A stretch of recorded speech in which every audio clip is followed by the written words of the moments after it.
When something like this happens to you, I'm not going to lie to you and tell you I didn't keep hoping it would happen.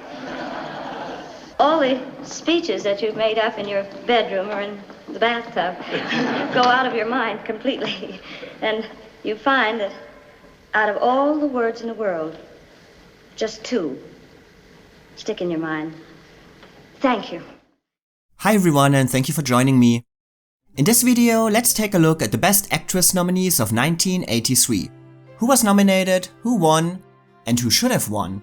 From the Dorothy Chandler Pavilion in Los Angeles, California, the 56th Annual Academy Award.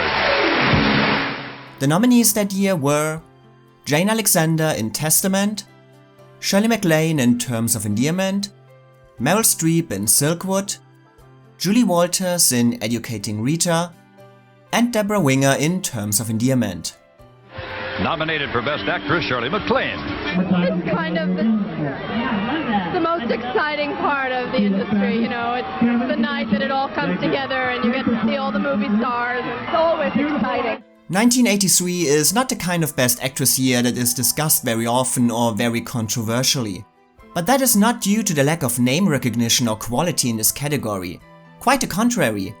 1983 was in fact seen as a strong year for women in leading roles, and a strong year for this category at the Oscars, as the nominees played complex and not immediately likable roles that showed them charter their own destiny and fight their own causes. I don't want a baby yet. No, I want to discover myself first. But even with the strong competition, the lack of surprise and the basically foregone conclusion of this race make this the kind of category that hardly finds any disagreement. Because Shirley MacLaine's triumph for Terms of Endearment was not only expected, but is probably one of the least contested wins in Oscar history. The rare instance when overdue meets critical acclaim, meets financial juggernaut, meets iconic. Give my daughter the shot! So, is this a done deal? Give it to Shirley right away and let's all go home? Who knows? As already mentioned, it's not like there's a lack of strength and variety in this category. You have Meryl Streep, fresh from her second Oscar win in 4 years, British newcomer Julie Walters recreating the stage role that made her famous, Jane Alexander proving that she can carry a movie just as easily as Elevate It with a few minutes of screen time, and Terms of Endearment co-star Debra Winger, who gave us equally iconic moments of movie history, and whose relationship with Shirley MacLaine on and off the screen is the stuff of legend. There were rumors that you tried to pass gas in her direction. You licked her leg. I wrote that. You licked her leg while she was filming a love scene with Nicholson. So even if this seems like an easy choice, 1983 is actually an exciting year in this category, when 3 of the nominees gave what could be considered the signature performances of their careers, and when none of the 5 women feel like a default choice or just a filler nominee. They all earned the acclaim for their work, and it's gonna be a thrill to look at their performances in more detail. So let's get right ahead with the first 2 nominees. Oh, and obviously a general spoiler warning for all discussed movies.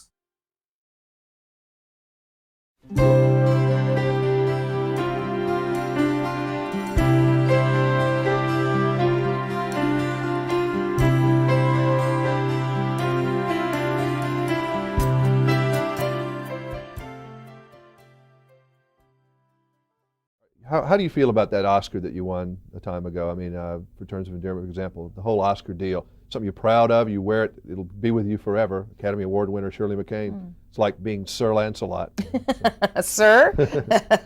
Madam Queen Elizabeth. It's always that with you, that Academy Award thing. Isn't it? Yeah,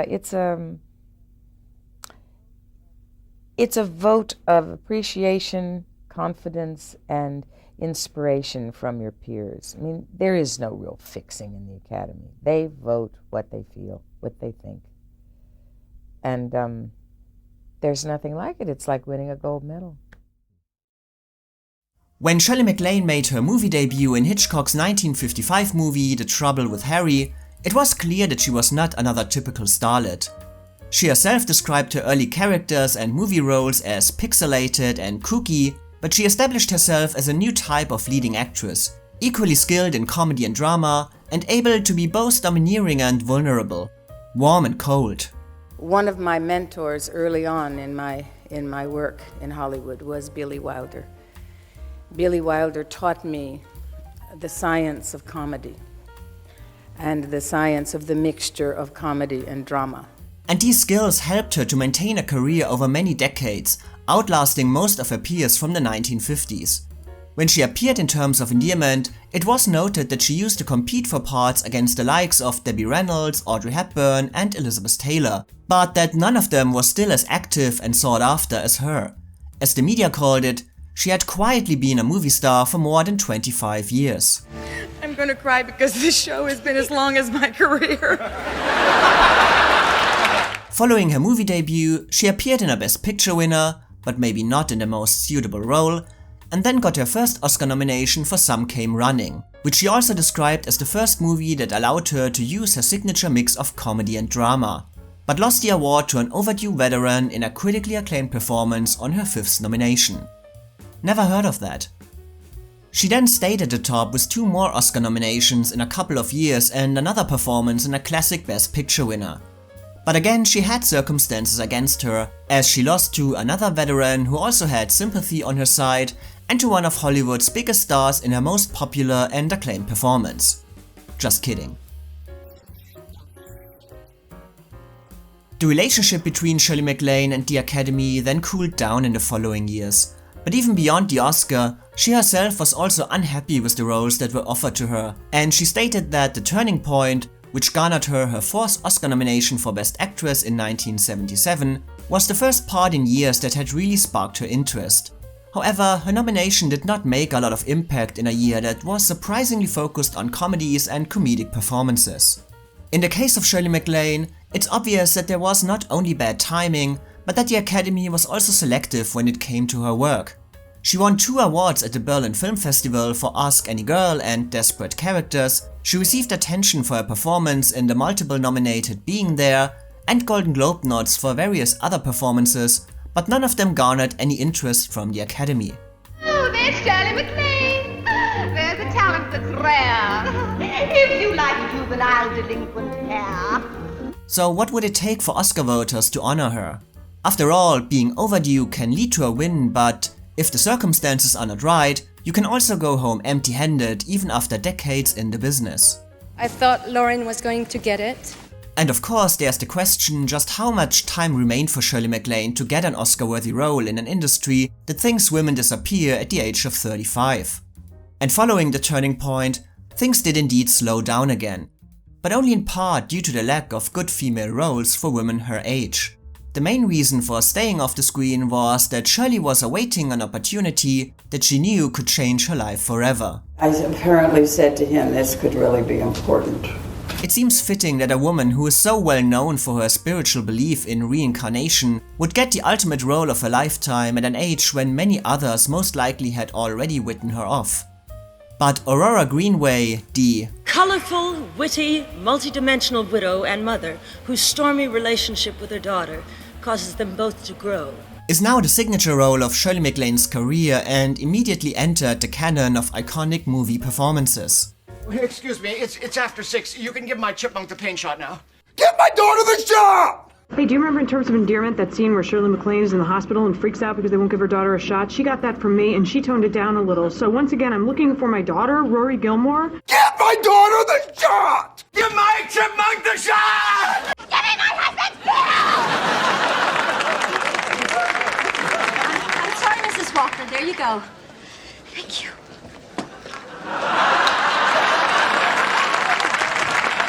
But how did Shirley MacLaine give her career a new push and land this coveted part? Initially, the movie rights to the novel by Larry McMurtry were held by Jennifer Jones, who also planned to star in it opposite Al Pacino. But when the rights were transferred to Paramount, the studio and director James L. Brooks began to envision the project without her. The part of Aurora was then sought after by many actresses of a certain age, and James Brooks initially did not envision Shirley MacLaine in the role at all. But a personal meeting immediately and completely changed his opinion. Because just like she had done so often in her career, she saw comedy in a place where others only saw drama. You can make the case for Shirley that she's the greatest talent to ever exist in motion pictures. She was comfortable doing Terms as a comedy and still delivering, a legitimate dramatic performance. I mean, that's I think why she was so perfect at it. And this understanding of the material, of Terms of Endearment being just as funny as it is touching, put her in perfect sync with James Brooks, who had always aimed for this balance of comedy and drama in his script. A balance that the other actresses he had considered had missed. They didn't understand drama and comedy mixed together like real life is. Shirley MacLaine therefore became the first choice for the role and did not work in movies at all between A Change of Season in 1980 and Terms of Endearment in 1983, as she did not want to miss out the opportunity to play Aurora and waited while Brooks spent the next year securing the financing. He overwhelmed his own insecurities and Paramount's. And when Terms of Endearment was released at the end of '83, it became clear that there was no need to worry about money. While movies like Star Wars, Indiana Jones or Superman were regularly among the biggest moneymakers of the years, audiences were also interested in different, more personal stories, as the successes of movies like Tootsie, On Golden Pond, An Officer and a Gentleman, 9 to 5 or Arthur clearly showed. I must say I could have watched the relationship between Shirley and Jack in that film for the rest of my life. Nothing's moved me more. Every movie that is a hit, that people go to, it is because they can relate to the human beings that are going on whatever the journey is on the screen. It touched everybody. It was the right time for a dramedy about a strained mother-daughter relationship, and Terms of Endearment became the second biggest moneymaker of the year, behind Return of the Jedi, and its cultural impact continued for the decades to come. If Terms of Endearment had happened to me 5 years ago, I think I would have called it a thrilling, commercial, artistic accident. But not only moviegoers loved Terms of Endearment, it became a critical force as well, dominating most of the awards races that year. I think that we all manifest what we want and what we need. All of these awards came even if various critics looked down on Terms of Endearment, calling it uneven, a mere sitcom with an out-of-place comedic touch and, depending on where they were located, criticized the anti-New York segment. They're jerks, they don't know anything. However, most reviewers thought very highly of the movie, praising it as funny and touching, superior to the novel and perfect in just about every way. It was described as a rare human experience, and Newsweek summed the zeitgeist up best by saying, "Seen by wonderful scene, Terms of Endearment may be the most emotionally satisfying movie of the year." Terms of Endearment has a lot of the complexities and contradictions and surprises of real life. I recognize these people. We see these people growing and learning, taking chances and making mistakes, and we get to know them during good and bad times, during funny times, and during tragic times. This is a wonderful movie. Well, it must have been confusing for them whether to put Terms of Endearment and all of our performances in the category of drama or comedy. Maybe if they had had a category called life, it would have been easier. And of course, a lion's share of the overall praise for Terms of Endearment was given to Shirley MacLaine. Her performance as Aurora was an overall reminder of her undeniable talents and her presence on the screen, and many critics expressed their joy over her return to full form. You have a characteristic, in all seriousness, that's so valuable to an actor, and really it's that you are completely available and forthcoming while remaining a mystery. Review stated, "It's been a while since MacLaine has had this meatier role and has given this sorrow a performance. Her portrayal of Aurora Greenway is intelligent and instinctive. Without the stuffiness one frequently connects with adjectives like intelligent and instinctive." She was furthermore praised for going deeper than ever before and bringing an emotional intensity to her part that went beyond the script, impressing with her comedic timing and facial expressions without turning Aurora into a caricature, and that Terms of Endearment quite simply featured her best performance to date. With all of these awards and accolades, what are you the most proud of in your life? I think probably the Oscar. And of course, she also received the biggest compliment there apparently is for an actress, being called brave for appearing without makeup.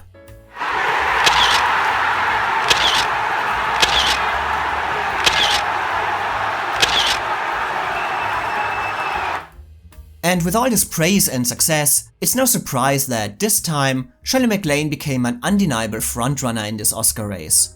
An overdue veteran on her 5th nomination, playing the lead in one of the biggest moneymakers and most acclaimed movies of the year, not only overdue, but also equipped with almost all pre-Oscar awards.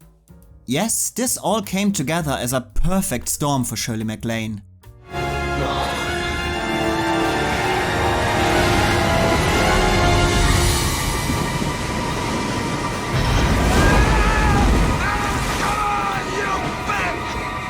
Sorry, this is the extent of my special effects skills. And so she turned into one of the surest bets in Oscar history, who most likely would have triumphed over almost any other winner in this category had the movies come out in 1983. Yes, her. And her. Certainly her. Also her. And yes, probably even over her. Even if preferences for the award were all over the place, the media called her the most likely winner even before nominations were announced, and that only a lightning strike could prevent her from accepting the Oscar. The winner is Shirley MacLaine! The only thing that, according to columnists, could potentially lead to a loss was a possible backlash based on the fact that, for some Academy members, MacLaine was a bit too open in her belief that she already had the award in the bag when she appeared on various talk shows or accepted her pre-Oscar trophies. I did expect this. If I hadn't won it, I'd have crapped. I really would. And it's so thrilling to win something like this and know everybody means it when they give it to you, you know. But in the end, this perfect storm went as expected, and Shirley MacLaine finally received the recognition she had deserved for so long. I have wondered for 26 years what this would feel like. Thank you so much for terminating the suspense. So, given how much she wanted to play Aurora, how much she knew it would define and restart her career, and how sure she was of her success. If I had to pick what movie was the best altogether, I would say Terms of Endearment. Why did she tell director James Brooks at some point during the shooting to shove the Oscar she was gonna win up his ass and almost left the production entirely? Well, the obvious answer seems to be Debra Winger is difficult. Difficult, yes, but straight, open, honest. If Shirley MacLaine was the veteran on the set of Terms of Endearment, Debra Winger was maybe not a newcomer, but still in a very different place in her career. Among her first acting jobs was a role in the TV series Wonder Woman in 1976, but she gained more prominence with Thank God It's Friday in 1978, and then opposite John Travolta in Urban Cowboy in 1980. In 1982, her level of fame increased significantly when she appeared with Richard Gere in An Officer and a Gentleman, which was one of the biggest hits of the year, garnered her her first Oscar nomination, and made her one of the highest paid actresses in the early 80s.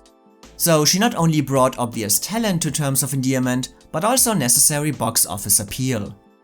Like Shirley MacLaine, she was also not initially a sure thing for the part, and eventually got it over Oscar winner Sissy Spacek. One of the people who came to mind was Sissy Spacek. But it's Debra Winger's role, and she does it brilliantly. But what was the edge? What was the final thing where you said, it is Debra Winger?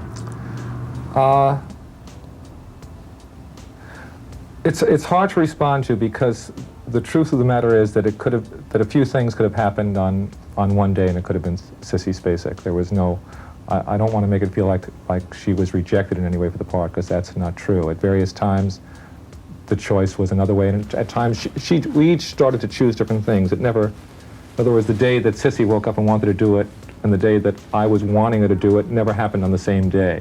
If it had, it would have worked out differently. There was very,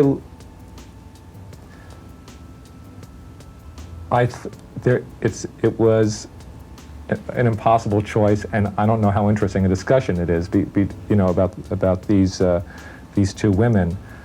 I do think that now that the picture's over, the significant thing to me, and the thing that had to happen, is that I hope now that it would be unthinkable that Emma was anyone but Debra. I hope and I believe she made the part her own. Already in 1983, Debra Winger did not have the reputation as an easygoing actress or an uncomplicated screen partner. You know, we did an interview with Betty Davis, and Betty Davis said of you, she has been called very, very difficult.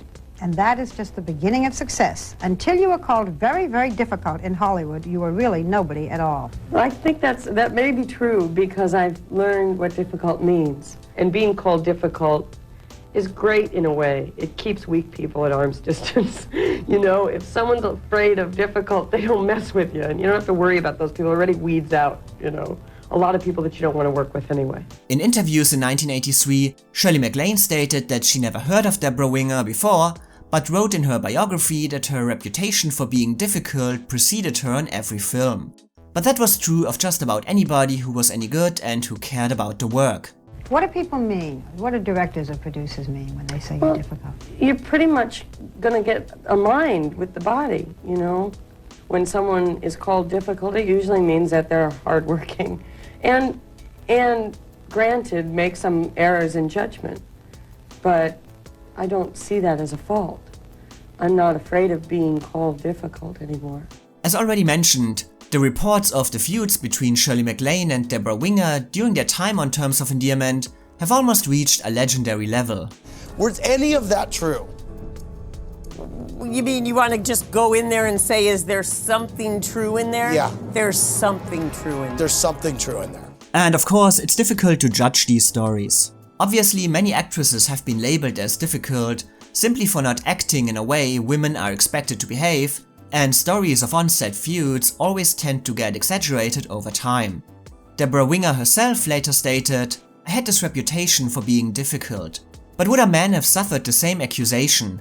He would probably have been admired for speaking his mind and be called a perfectionist." In Hollywood, they toss around that word difficult a lot when speaking of actors. What's interesting is that it's rarely attached to someone of minor talent. If you've got the gift, you probably have a strong opinion as to how that gift is going to be used. As Debra Winger said, it simply means you get a mind with the body. This is definitely correct, but there's still no sense in denying that there appears to be a lot of truth to the stories that circle about Debra Winger to this day. She had already clashed with Richard Gere as well as director Taylor Hackford during the making of An Officer and a Gentleman. Well, you never expect to work with people who are insensitive, you know. You always, I think, no matter how many films you do, no matter how rough your experience is, you go in there like it's like a dog that forgets the last time they were spanked about something, you know? You go in there saying, well, they're going to be nice to me this time. But what did they do that wasn't nice? Well, it's just a disrespect. It's just a lack of respect. In that case, it was mixed with a little chauvinism. You know, it was just very, very rough. Nick Nolte called her hellfire, and John Travolta also said that he wouldn't want to repeat the experience of working with her, stating that she was difficult on herself. And this also seems to be the resume that Shirley MacLaine drew after working with her. That Debra Winger is a woman who went through a lot of pain off-screen to find her character on-screen, and who needed the chaos and tension to excel in her work, saying, "She marches to the beat of a different drummer than the rest of us." All of this famously took the most bizarre forms as Debra Winger interrupted rehearsals and recordings with loud music, constant outbursts and provocations to gain attention. The most notorious incident between both actresses is described by Shirley MacLaine as, "She turned around, walked away from me, lifted her skirt slightly, looked over her shoulder, bent over and farted in my face." I wanted to work with the turbulent brilliance of Debra Winger.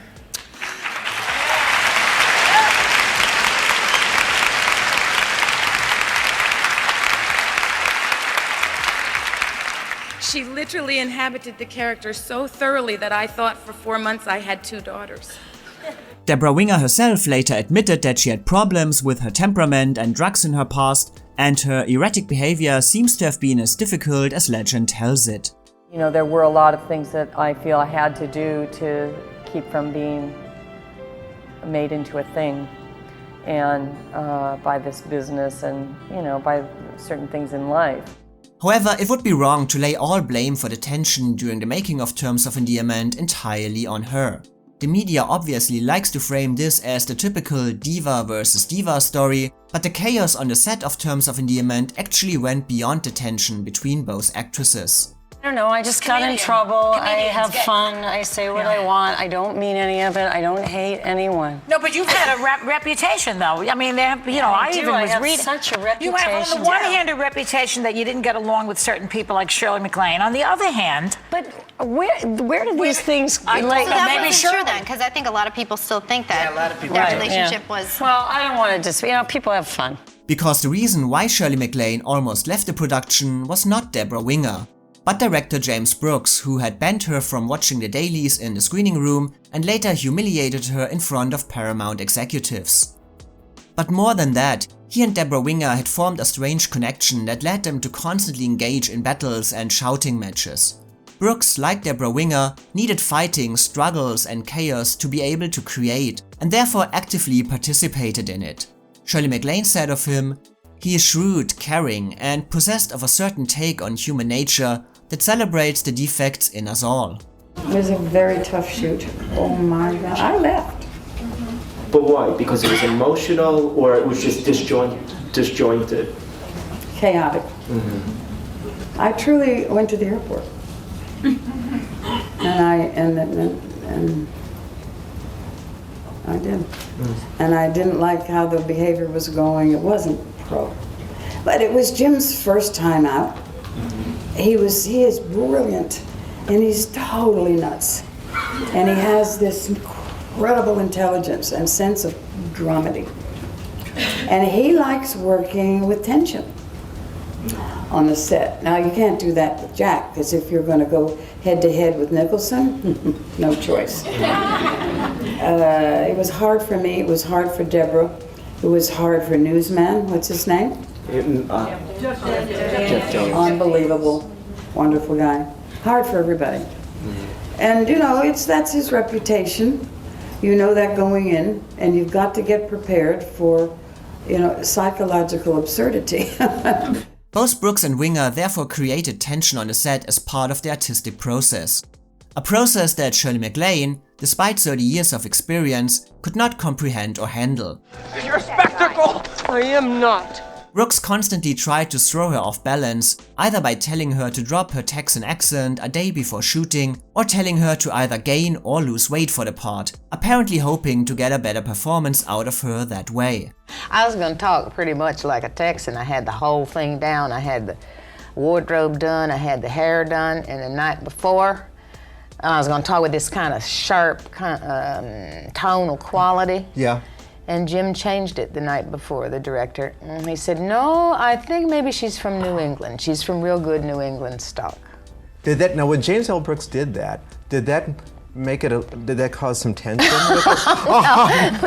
The hairdresser, the wardrobe department, they had to redo the concept of Aurora Greenway overnight. Sure. MacLaine, however, described her method as, "I won't be Aurora Greenway 24 hours a day. I come from the school of formal acting in Hollywood. I never was one to get in character until the moment the director yelled action. And even then, half the time I'd be thinking about what I was going to have for lunch." He wanted to make a film about people who were imperfect and who celebrated their defects and celebrated them in a humorous and loving way. And that's life. There's no difference between that and life. Reading Shirley MacLaine's biography, it seems that the making of Terms of Endearment has mostly left her confused. She seems to understand the pain and misery that went into the work of Debra Winger and James Brooks, but she did not share their ideas and processes, counting the days until the shooting would be over, which she called Amateur Night in Dixie. Did Shirley MacLaine and Debra Winger lock into each other and know that what you needed was going to be there? Did you feel it when they were together? No, this is what happened. There was an immediate dynamic. There was something that happened that nobody could predict, or nobody could say that's what should happen. That's the way we want them to be on day one. They were a distinct way on day one, a distinct way on day two. And I think because we had no other course, we all trusted that that would finally be good for the movie, and it was. They went their own way, and it was a very unusual way. If I had to write out on paper how I'd like them to behave, I wouldn't have picked any part of it, but it worked. And it was always true to something. As you say, no, there was never any bull in it. And when the chips were down, they were always there for each other, too. She and Winger also look back differently on what happened and if the tension and fights were worth it. Winger later stated that, "I can't deny that we fought. We challenged ourselves, and when we got tired of challenging ourselves, we challenged each other. But I think there was always a respect between the two of us. And you said about her during the shooting that with Debra Winger, it's stop or go. She has no cruising speed. She's prepared to take chances. She risks things as an actor. MacLaine, on the other hand, wondered if conflict and struggle are needed in order for artistic creativity to flourish, and said of the situation, "There are those who say that difficulty is what makes a picture good. I'm not sure I disagree with that. Certainly Terms of Endearment was a singular difficult experience, and maybe the shooting circumstances contributed to its artistic success. Maybe not." I don't believe that it's so good because it was all that tension. And I say friction is great because, you know what, friction produces heat. And that's what you need on film, is heat, life. And sometimes that does take the creation of friction. I'm not afraid of it. I'm also very aware that wounds heal. Wounds that happen when you're working heal very fast. It's obviously impossible to paint a full picture of this situation here, as all involved parties seem to have different opinions and talk about it to different degrees. Back in the 80s, there were so many rumors about your relationship with Shirley MacLaine on Terms of Endearment. You wrote about this in your book. You know, there were... No. I didn't write about her. You didn't? She wrote about me. Oh, she wrote about you. Let's try to get something straight. Okay, sorry. But whatever it was, it obviously paid off for all of them. And the question, if the end justified the means, can only be answered by themselves. Yeah, but there's enough craziness going on in the world. I don't want to talk about it because it's the worst experience. Oh, it wasn't a good experience? No. Was that film a good experience? Yes. Yes. Difficult, but good. Very difficult. And even if finding the character of Emma was a difficult and painful process for Debra Winger, she too saw extraordinary praise. For her performance of brilliantly etched moments from a marriage and a life which are the center of the film. One review at the time specifically summed up her talents like this: Debra Winger wraps movie characters around her little finger. She's so dominating a screen presence that, if you think back to her other roles, you see that without Winger, those films would have been less exciting. She's irreplaceable, and in Terms of Endearment, she swallows Emma whole, bringing each nuance of this complex character to life. Other critics called it the best performance of her career so far, describing her as an astonishingly vital screen actress, beyond brilliant and a revelation. In the end, Debra Winger couldn't overcome the frontrunner status of Shirley MacLaine at most award shows, but she did win the National Society of Film Critics Award as the year's Best Actress. And by the way, let's be happy that this movie came out at a time when two performers of the same gender competed in the same category, because you just know that today one of them would go supporting, which would just be... So two actresses with critical praise, who created something lasting out of chaos, and who both delivered performances that are still remembered decades later. But what do I think? Discussing these two performances is actually a bit tricky, because as already mentioned, Shirley MacLaine looms so large over the entire picture, and even though both actresses are of equal importance and share equal screen time, Terms of Endearment by now is completely identified as a Shirley MacLaine movie, adding the iconic nature of the part. Give my daughter the shot! It's sometimes easy to forget the astonishing work that Debra Winger delivers as well, and that gives the movie its heart and soul. I wish you could understand this, because you really don't. But it is understandable why Shirley MacLaine is so strongly remembered for Terms of Endearment compared to Debra Winger. Because her Aurora is certainly a much more pleasing and entertaining character than Debra Winger's Emma, written in a way that makes her destined to become the audience favorite. Aurora is eccentric and one of a kind, while Emma is down to earth and rather ordinary. Aurora takes action in many situations, while things happen to Emma. Aurora is complicated but lovable, while Emma is a character that can either appeal to you or leave you completely cold. You're not happy for me. Why should I? Why should I be happy about being a grandmother? And this presentation of the character is emphasized even more strongly in the performances of Debra Winger and Shirley MacLaine.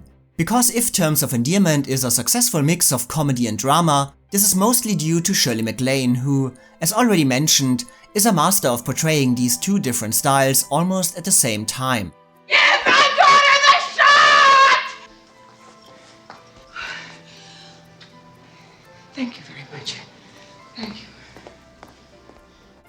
Debra Winger's performance and character, on the other hand, are more straightforward in their primarily dramatic approach. This is not only due to the acting styles, but simply due to the writing as well, which clearly puts the comedic part of the story more strongly on Shirley MacLaine's storyline. Even Debra Winger called Shirley the queen of physical comedy. Oh, good. Yeah. It's better. And so Debra Winger remains mostly quiet and unaffected, while Shirley MacLaine is allowed to go broad and big, and she does it in a way that completely benefits her own acting style. However, Debra Winger portrayed her dramatic material with the kind of spontaneity and unaffectedness that elevated both the movie and her character, and creates moments of honest clarity and heartbreaking devastation that feel completely unique to her and her distinct screen presence. Okay, you're allowed to say one mean thing to me a year. That'll do to your 10. You're driving Daddy away! Okay, Tommy. Stand up and follow me, and don't make me hit you on the street.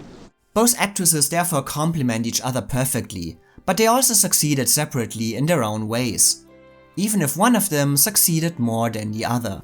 I thank God for Flap for getting me out of here. And I think if this is your attitude, you shouldn't bother showing up at my wedding. Right from the start, Shirley MacLaine displays all the qualities as Aurora that she is known for. That's right. No, I think you're right. The hypocrisy was bothering me too. She's domineering and rough on the edges, but ultimately loving and humorous, vulnerable and strong. She combines the undeniable experience of a veteran coming from a different time in Hollywood with a modern, relatable approach that creates a believable character. Most impressive about her work in the first parts of Terms of Endearment is that she is able to make Aurora such an intriguing character, despite doing nothing to actually earn the sympathy of the audience. You are not special enough to overcome a bad marriage. I may be pregnant again. Oh! No! Oh, no! In a way, the character of Aurora is not very surprising, but follows the well-known formula of the difficult eccentric with a heart of gold, the overbearing mother who does it all out of love. And the performance by Shirley MacLaine follows this clear guidance, maybe without too many variations, but her personality and style, as well as her ability to effortlessly multitask Aurora, playing her as a mother, a lover, a dramatic lead and a comic relief, made her the memorable character she turned out to be. I'll be over later. They're probably tired anyway and will get to sleep early, and I'd like to get to bed early. Grandma! However, despite how strongly Shirley MacLaine is seen today as Terms of Endearment's primal force, Debra Winger does not get lost in her shadow. On the contrary, her natural, unaffected and lived-in acting style gives Terms of Endearment both its foundation as well as its strongest moments, and the way she creates Emma as flawed and real is a miraculous artistic achievement for the ages. Get yourself a decent maternity dress. You have to get one in, didn't you? Why do you have to be so goddamn nasty? I mean, it's not gonna help anything. We're both people, you know? Despite the off-screen animosity between Shirley MacLaine and Debra Winger, both actresses created one of the strongest on-screen mother and daughter relationships ever seen on the screen. One that is not defined by expected role allocations, but by equality, honesty and openness. And is the reason why we are still talking about this movie today. You wouldn't want me to be silent about something that's for your own good, even if it might hurt a little, would you? Yes, ma'am, I certainly would. The success of this relationship, however, rests more strongly on the shoulders of Debra Winger, as she is the one who has to make it believable that, despite all of Aurora's deeds and attitudes, Emma would still feel close to her mother and love her for all her flaws. I felt that there was a competition that was uncalled for. But that can happen with someone your own age, someone older than you, someone younger than you. So I don't know where it came from because I didn't feel it, you know. I certainly admire a lot of her qualities, and I don't mean to, we just didn't get along very well. The phone bill is going to be enormous, you know that. I'll miss you, Mom. Listen to her, she's going crazy. I'm gonna give her till noon tomorrow, that's about all she can take. But more than that, Debra Winger gives the kind of extremely rare performance that makes Emma an unpredictable force of nature, who doesn't play by any rules, an extraordinary display of an ordinary character. She constantly appears so beautifully in the moment, mostly in small reactions that would be throwaway scenes for many other actresses, but she makes them her own without ever highlighting them, just flowing along with the story and building Emma in the process. All I want is for you to understand and appreciate my position, to respect our marriage, and to maybe wait another 15 minutes before you call in the morning. Watching Terms of Endearment, it's always surprising that both actresses don't share as many scenes together as expected, since their relationship is so central to its success. But both actresses are able to emphasize the importance of each other in their lives by also creating memorable moments of their own. And again, both storylines symbolize the different styles of Terms of Endearment. And also again, the writing favors Shirley MacLaine in her scenes without Debra Winger more, because the relationship between Aurora and Garrett is the kind of crowd-pleasing storyline that brings the movie on a much more entertaining level and creates some of its most remembered moments. A few years back, you invited me to lunch. A few years That's back. right, and I wondered if the invitation still exists. Would you like to?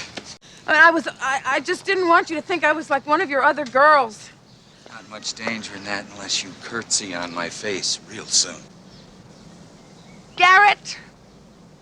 What is it that makes you so insistent on shocking and insulting me? And it's hard to deny that Shirley MacLaine and Jack Nicholson are an effortlessly engaging couple. There is a sense of Spencer Tracy has to take Katharine Hepburn down a couple of steps feeling to their romance, but even in moments of insecurity, Shirley MacLaine lets Aurora remain her own person all the time. I'm inviting you to come over and look at my Renoir. You're inviting me to bed. Yes, it happens to be in my bedroom. Is the Renoir under the covers? Don't cackle, Garrett. However, it appears that Shirley MacLaine felt the need to speed up her performance to be able to compete with Jack Nicholson various times, making the comedy a bit broader than expected, appearing a bit out of character for the sake of getting a laugh, and making sure that the audience is aware that she can keep up with her co-star. I have wanted to work with the comic chemistry of Jack Nicholson since his chicken salad sandwich scene in Easy Pieces.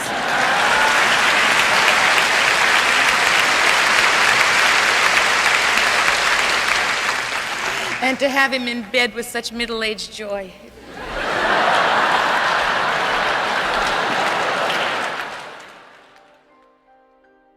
In contrast, the ordinary tragedies of Emma's life certainly seem less interesting. Overall, Shirley MacLaine and Jack Nicholson are the kind of characters you love to see in a movie, but would most likely hate in real life. Debra Winger and Jeff Daniels, on the other hand, are the kind of characters you might know in real life, but don't want to see in a movie. Their storyline asks the audience to follow along characters who are neither outrageous or entertaining, but live through their problems and don't try to sugarcoat them. All of this makes it easy to see why Shirley MacLaine and Jack Nicholson ended up as the Oscar winners. After all, how can this compete with this? Wind in the hair, land in the pencil!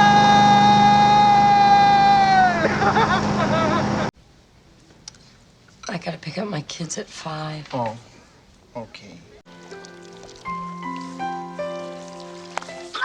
Ow! Ow! Oh, my head! Get it! Get it out of there! I can't! Get it out! Where? Honey, is everything okay? What? Is everything okay? Everything's fine. Oh yeah, everything's fine. But it has to be said that Shirley MacLaine, of course, doesn't play all her scenes for laughs. She portrays the nervousness, the uncertainty and the ambition to not just be another woman for Garrett with touching sincerity, and again adds new layers to Aurora. Even if I wish she would have given more reason for her to be so determined to pursue a relationship with Garrett. And Shirley MacLaine and Jack Nicholson not only shine in their more humorous scenes, but also in later, more serious moments, giving their relationship a relaxed quality that goes beyond the first superficial impression and feels believable and real. You don't even know how much you're going to miss me. I don't want to blow smoke up your ass. Oh. What a relief.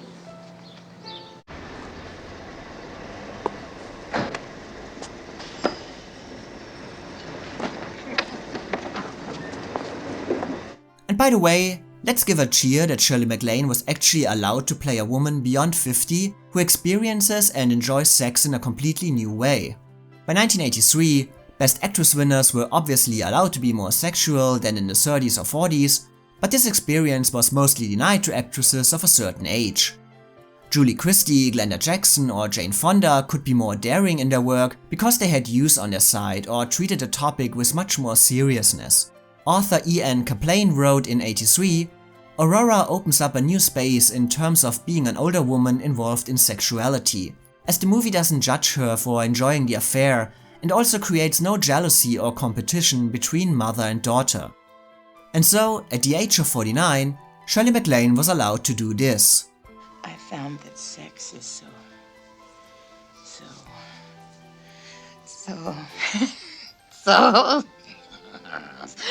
fan-fucking-tastic.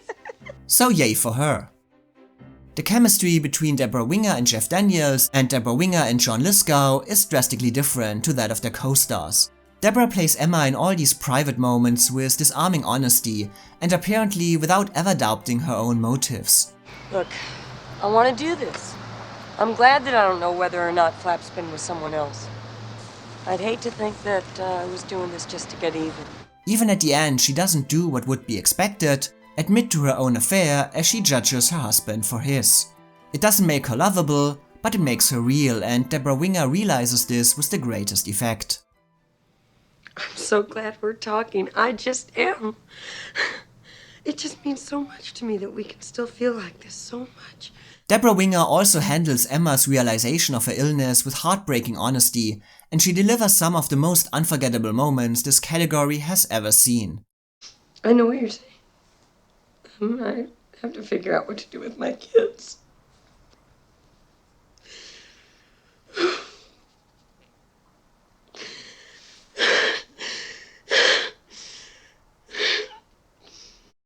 There is both a constant sadness but also joy of living in her work, that familiar feeling of being happy with the things that you have while longing for something else as well.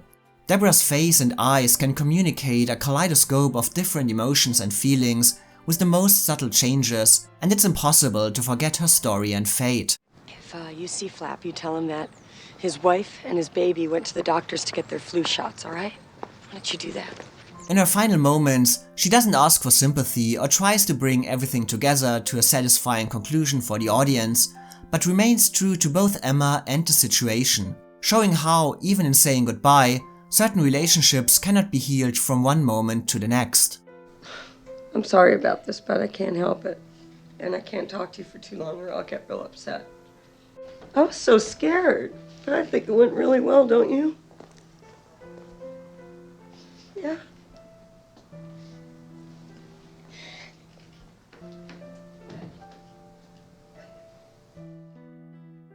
Shirley MacLaine completes the arc of Aurora in the last third of Terms of Endearment, grounding her more strongly in reality, making her determination and love for her daughter more noticeable than ever before, and like Debra Winger, not always asking for sympathy, but making her motives and intentions understandable, and underplaying various moments for the sake of her character. Raising 3 children, working full-time and chasing women requires a lot more energy than you have. You know, one of the nicest qualities about you has always been that you recognized your weaknesses. Don't lose that quality now when you need it the most. So both Debra Winger and Shirley MacLaine do excellent work in Terms of Endearment, even if for me, Debra Winger clearly comes out on top. Her work feels fresh, new and daring, while Shirley MacLaine appears a bit more expected in her approach and more determined to have the audience on her side. Still, she makes the journey of Aurora work, and it does indeed feel impossible to imagine anyone else in the role. Just like Debra Winger made Emma completely her own, crafting one of the most truthful characters in the history of this category, handling all the different relationships in her life, her mother, her husband, her lover and her children, with equal skill while never reducing her to a passive presence, but making her very much her own person. Telling of the big and decisive moments of Emma's life with the same kind of dedication and precision as of small personal instances. As mentioned before, it does make sense that Shirley MacLaine got all the attention for Terms of Endearment. Her overdue status, her more engaging part in acting, as well as the relationship with Jack Nicholson as the movie's most memorable storyline, certainly placed her in the frontrunner position right away. But the way Debra Winger took less engaging material and turned it into movie history is a cinematic event in itself. Excuse me. The success of Terms of Endearment led to different paths for both actresses. Usually, it would be expected that Debra Winger's career would really take off after her 2 consecutive Oscar nominations, but her reputation and her focus on character work that would appeal to her personally led her to turn down many parts and, like others before, even retreat from movie acting for many years. I didn't want to do business. No, acting, I mean, there's... What's the difference? Well, I love acting, and as I said, I've done it, not on the scale. I didn't pursue the business and the competition and the sort of definition, I think, of youth and beauty and all of that. And I'm trying to ease into this part of my life with some grace. Shirley MacLaine, on the other hand, followed her Oscar success with Shirley MacLaine on Broadway and spent the next years cultivating the character she had found in Aurora, loud, domineering, brassy, but ultimately lovable, in many other movies. I did not lift my skirt. It twirled up! However, the success of her performance and her presentation of a woman beyond 50 who enjoys life and sex did not change the view on actresses her age. She turned down many scripts that were offered to her after Terms of Endearment as she felt too young for them, and at one point apparently was even offered Driving Miss Daisy. She later recreated the part of Aurora in a sequel to Terms of Endearment, but The Evening Star was not the same success financially or critically. Still, Shirley MacLaine has her place in Hollywood history. The Oscar came at a point when it cannot really change her career anymore, as she had already achieved almost everything there is to achieve for an actress, but it was the honest recognition for her work in Terms of Endearment, as well as for an entire lifetime of remarkable work. When she won her Oscar, she walked down the aisle, leaned over to Debra Winger and said half of this belongs to her. Debra was as usual honest and replied, "I'll take it." Shirley remembers in her biography how this honesty inspired her to raise the Oscar above her head and say, I deserve this, thank you.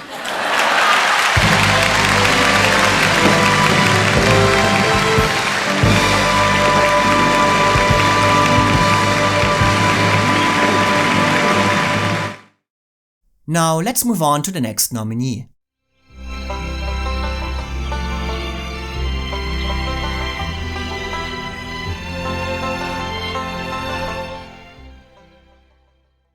Is it a bit awesome on occasions that people have such high expectations of you? It hasn't been awesome yet. For me, it's difficult to get carried away with the headiness of it. Most of it is so mundane. The moments that you fly, where you really lift off, are real few and rare and on a set, on a day, and they have to be guarded, you know. They still happen for me. As soon as that goes away, then I'll get out. It didn't take long for Meryl Streep to be considered the greatest actress of her generation. Her first movie appearance was in 1977's Julia, her first Oscar came 2 years later, and 3 years later another one for what was immediately considered one of the greatest acting performances in movie history. And at the risk of sounding patronizing to you, Meryl, I have to say that I truly believe your performance as Sophie will rank as one of the all-time great performances by an actress on film. Of course, you could spend hours discussing Meryl Streep's talents and the reasons for the overwhelming amount of praise her work received and continues to receive, but at the beginning of the 80s, what most caused this regular acclaim was her ability to jump from one character to the next, apparently without any connection, switching accents, personalities and behavior seamlessly in a way that was simply too outstanding to ignore.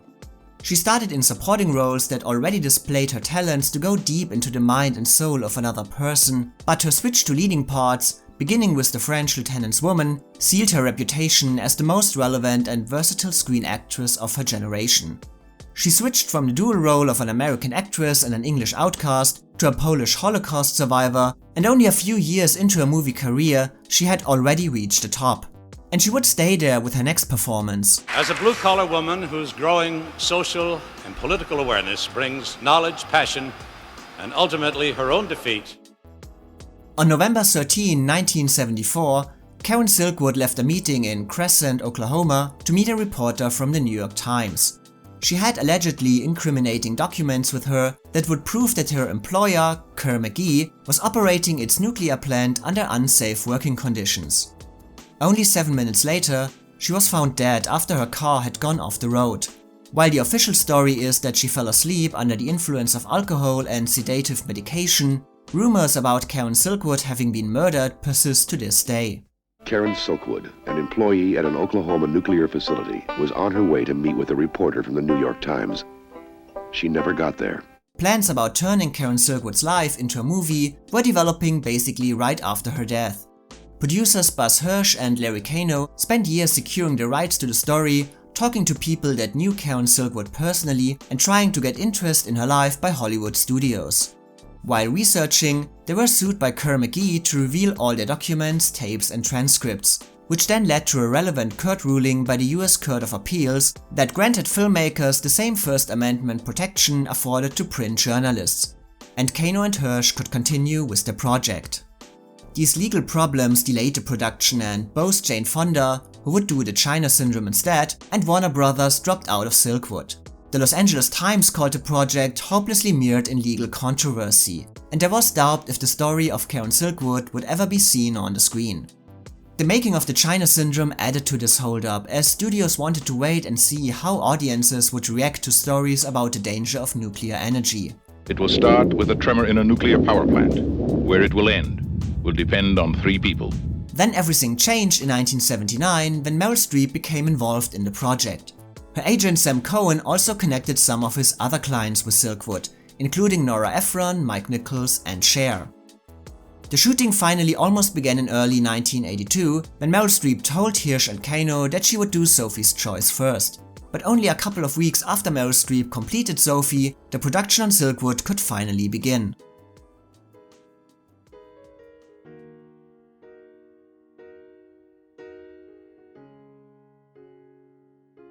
Like most biographies, Silkwood took some liberties with its story, but also stayed as close as possible to the real-life events. Meryl Streep herself said of her approach to the role, "I didn't try to turn myself into Karen. I just tried to look at what she did. I talked a lot with Drew Stevens, who was her lover. I met with her dad. And basically what I figured out is that everybody has a different impression of you." Sweetheart, it's like you're 2 people.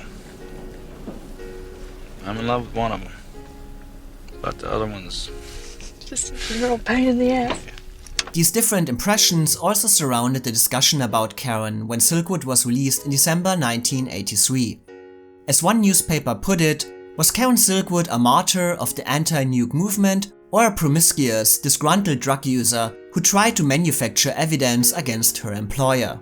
But what it does is tells you what kind of person Karen Silkwood was, and what kind of people evolve into mythical heroes and real heroes. She's both. Karen Silkwood is often referred to as the most famous workplace whistleblower of all time, whose name today stands for health and safety on the job, and Newsweek listed her among the top 10 modern heroes in 1979, while other media, unsurprisingly, focused on her 3 children as well as her divorce, her drug use, her casual relationship with Drew, and even her roommate in a way that make her look like an untrustworthy person, as she didn't fit the expected norms. Meryl herself stayed out of most of the discussions about the real Karen, her motives and the details surrounding her death, only focusing on the character she was playing in this movie. Besides her research, she did not actively try to imitate what was known about Karen Silkwood, which was based on reports about her, pictures and some tapes of her voice. In the laboratory, we've got 18 and 19-year-old boys, you know, and 20 and 21. And they didn't have the schooling, so they don't understand what radiation is. But Meryl still felt very close to the essence of the character, describing her part as more like I am than others I have been able to play. I grew up in small towns. I worked for a living. I lived for a while in a commune in Vermont where nobody had any money and nobody knew whose things were whose. Just like in Karen's house. I felt we were a lot alike. It's therefore not surprising that even Karen Silkwood's parents later described Meryl's performance as startlingly accurate. Oh, I work in metallography, you know, and x-rays, and sometimes well, quite frankly, we have negatives altered. Reviews of Silkwood itself were mostly positive, albeit mixed, some stating that the ideas behind it were more interesting than the actual movie, and calling it dismissively Norma Rae's China Syndrome. However, others described it as a brilliant character story that allows the terror to grow subtly in the hearts and minds of the audience.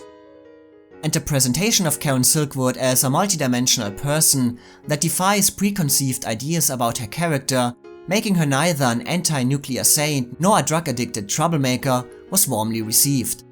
As Meryl said it, "The more I knew about Karen, the less I knew her. She was very hard to find." And this uncertainty of the character, her ability to be not what people expect, also received the highest praise, obviously in connection with Meryl Streep's performance. I happen to think that everything political is personal. Everything is very, very personal. And the more specific we get about each particular person's problems played on the grand stage, I mean, that's the lesson of Shakespeare, you know, the more specific the king's neurosis, the more you know that events are going to shake down badly.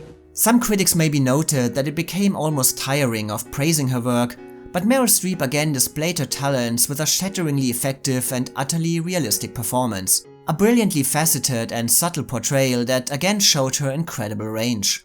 Others stated, Streep handles the transformation with skill and understatement, making it a logical progression that is less dogmatic than practical. She seems incapable of a misstep, and Vincent Canby wrote in the New York Times that she gave a gum-chewing tour de force. Some reviewers even called it the greatest work of her career, which surpassed her performance in Sophie's Choice, and she had again confirmed her status as the best actress of her generation. I don't believe you. Well, I think you should take a person's word for something. Despite all this praise, Meryl's performance in Silkwood often tends to be a bit overlooked in her filmography. Mostly this seems to be because it happened between her legendary work in Sophie's Choice and her appearance in the more well-known Best Picture winner Out of Africa.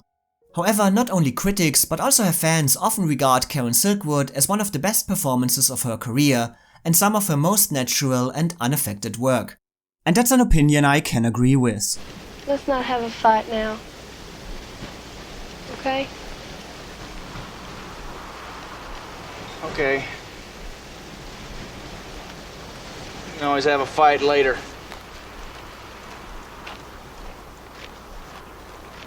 Hey, Drew.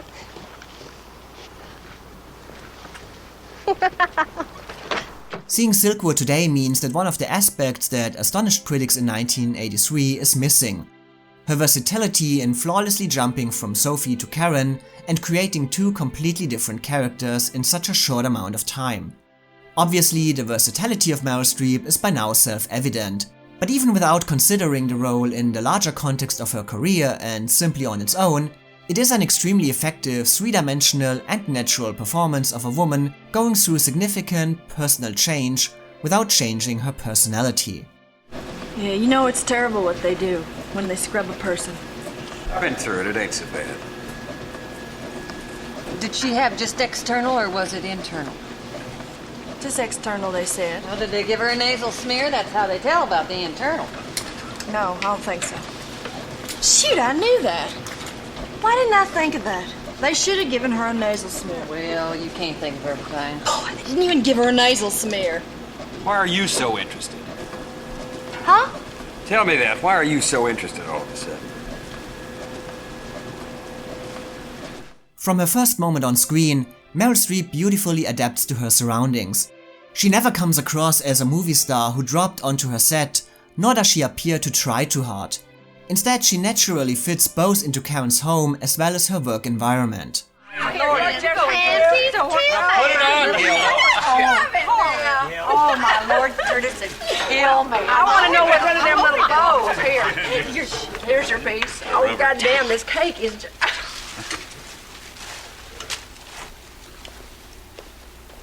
It's Gilda's birthday, Mr. Hurley. Would you like a piece of cake? Hey, don't you lay this off on me now. Anybody else would have thrown Angela out day one. No, when Drew was here, you weren't like this. You think Angela left on account of me? Let me tell you something, girl. Drew left on account of you. On account of you and Angela. And more importantly, Meryl Streep has rarely better fitted into a large ensemble, while still being the clear center who is on screen almost every second. Her chemistry with Kurt Russell always feels alive and believable, defined by mutual attraction and trust. Her work opposite Cher is always a real friendship, both rewarding and exhausting. I love you too. I don't mean I love you too.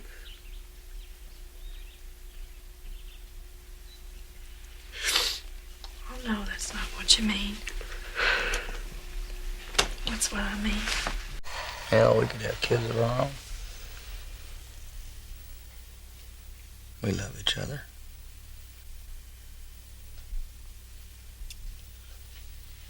Huh? Why not?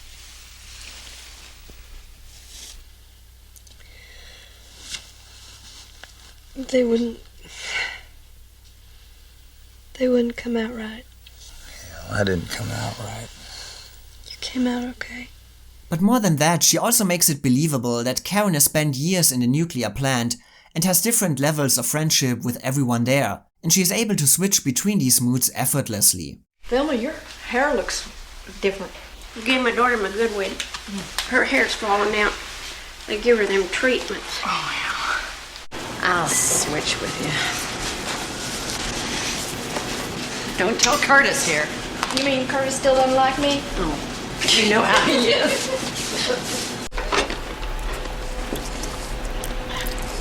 Hey, Wesley. Come here, I need the help of a trained technician here.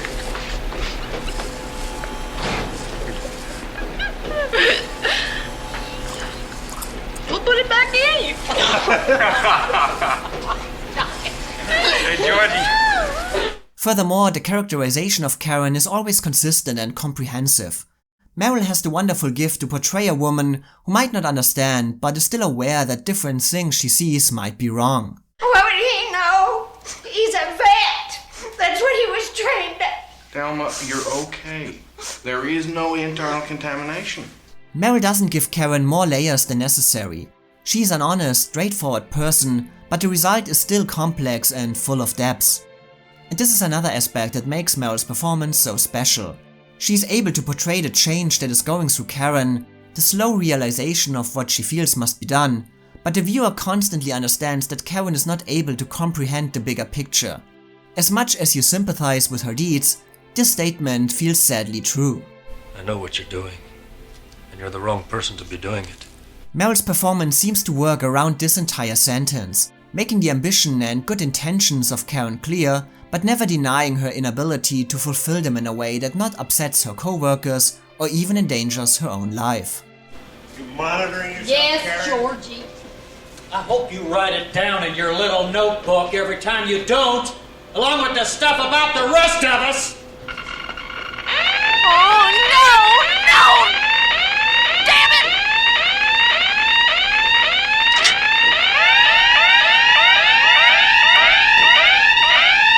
To be honest, I sometimes think that Silkwood was the movie that Debbie Reynolds watched before she made this legendary TV appearance. If I were to do Meryl Streep, it would be more,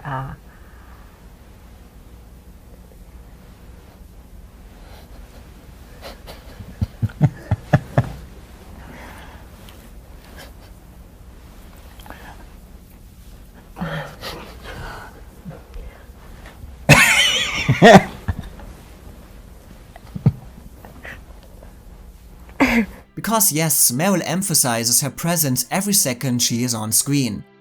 But, while this sometimes can feel mannered and artificial, it does the exact opposite in Silkwood. Her gestures and her body language never feel technical but emotional and seem to come directly from Karen herself. In Meryl's performance, she is a woman who seems to want attention, who can be a nuisance and unlikable, but is also a true friend. Someone who is honestly interested in the lives and conditions of her co-workers, that she cares, even before she begins to uncover the illegal activities of her employer. Thelma, did they give you a nasal smear? No. Well, you make them give you a nasal smear. You know, they're supposed to. make Hurley give you one. And make him tell you the count. And make sure he's telling you the truth, because there's a lot of liars around here. Her Karen is restless, observing all the time, serving as the audience's reference point and providing the point of view, but also allowing viewers to watch her from a distance. As Roger Ebert said it, we become witnesses instead of moviegoers. I'm gonna get you. You know, it happens to girls that don't monitor themselves. Your nipples turn green. She is also not only devastating in the infamous shower scenes, but also in the moments before and after, not reducing the effect of those scenes to a specific moment, but putting them in a larger context, and in her whole performance, she connects small and big moments with natural spontaneity. An acceptable level. And you're clean now. Yeah. Been bringing your samples in? Every week. Start bringing them in on a daily basis. You can pick up your kits on the way out of the plant. Boy, I'm gonna be happy the day I don't have to pee in a jar. Meryl's body language has rarely communicated more about her characters than in Silkwood, showing joy, defeat, mistrust, or even overconfidence. Monitor yourself on the way out.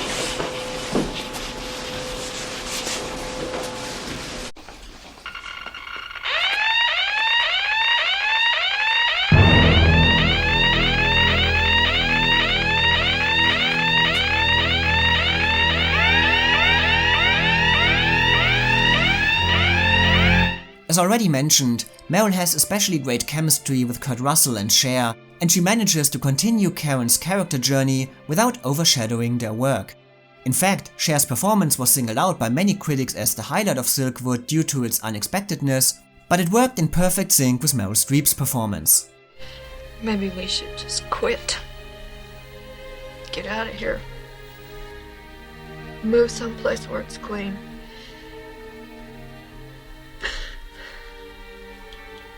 You and me?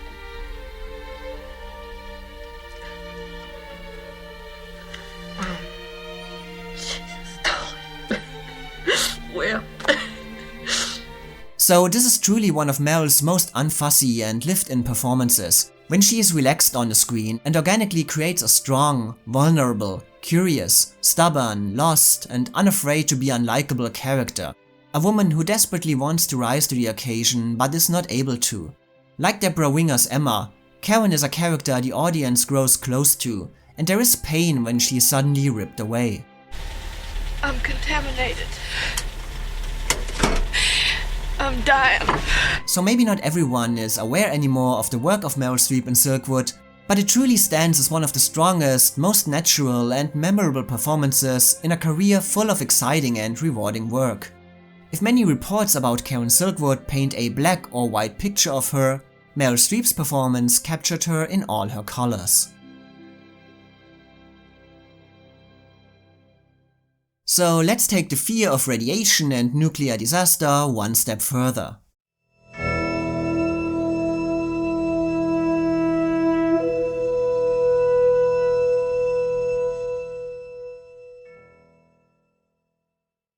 Art is politics. I'm not talking about slogans or necessarily banners or anything like that. I'm just talking about or didactic material that you have. But an artist has something to say. If they don't have something to say, then what is art? I mean, why do it? While maybe not a household name like co-nominees Shirley MacLaine and Meryl Streep, Jane Alexander is an actor's actor. She's a Tony and Emmy winner who regularly worked on stage, on TV, and on a big screen. Maybe not always in the lead, but in roles that matter to her, relevant character parts that speak to her broader sense of commitment to the art of acting and what it can say about our world. She received Oscar attention for parts that might have gotten overlooked, or for movies that probably wouldn't even have made it to the big screen without her. When asked how she wants to be remembered, Jane Alexander said, "A good actor. I just want to be someone who did my job well. Did it so it meant something." I just want movie stars to just be movie stars, you know? Joan Crawford never talked about the bomb. And neither did Greta Garbo or anybody, any of them. Why can't we just have the world we used to have? But we don't. It's different. Looking back at her career, it's fair to say that she succeeded in both regards, and continues to do so. At the age of 81, she received her 8th Tony nomination in 2020, putting her on the same level as Jason Robards and Colleen Dewhurst, and she recently stated that, "I want to be known as the oldest actor ever to win an Academy Award. I said to my agent, find me the role so that I can stand up there and say, Tony, I beat you," referring to her friend and former co-star Anthony Hopkins, who recently became the oldest acting winner ever. And seriously, somebody make this happen. And besides the respect for the quality of her acting, she's also a performer known for being drawn to socially relevant material, controversial, displays of courage, symbols of hope, or a warning for us all. Her work should always say something, be important, and this ambition was probably never more realized in her career than in 1983's Testament, the story of a family struggling to survive the aftermath of the nuclear holocaust. Televisions glowed, radios blared. Breakfasts were being served. Children were playing. Everything was as it should be. When suddenly, it could never be that way again.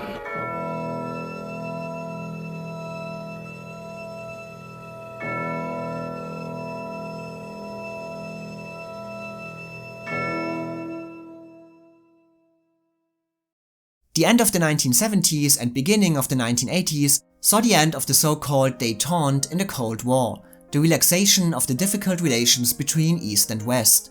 The Soviet invasion in Afghanistan and the election of Ronald Reagan caused the rise of new tension as military spendings rose dramatically, and the build-up of nuclear systems in the countries of the Warsaw Pact caused the NATO double-track decision, which saw increasing deployment of American missiles in Western Europe. The balance of terror seemed closer than ever to get out of balance. This threat also increased the public awareness of the situation and saw the rise of international peace and anti-nuclear movements, and also the release of various productions that dealt with the devastating effects and the aftermath of nuclear war. The most well-known production from this time is the television film The Day After, which premiered on November 20, 1983 on ABC and was watched by almost 40 million households in the US. Scenes of mushroom clouds, people turning into skeletons, and the general devastation of an atomic conflict caused endless debates and is supposed to even have influenced future policy decisions. The purpose of our discussion tonight, I hope, is to try to move thoughtfully towards some certainty that that terrible experience in the film will always remain fictional for everyone.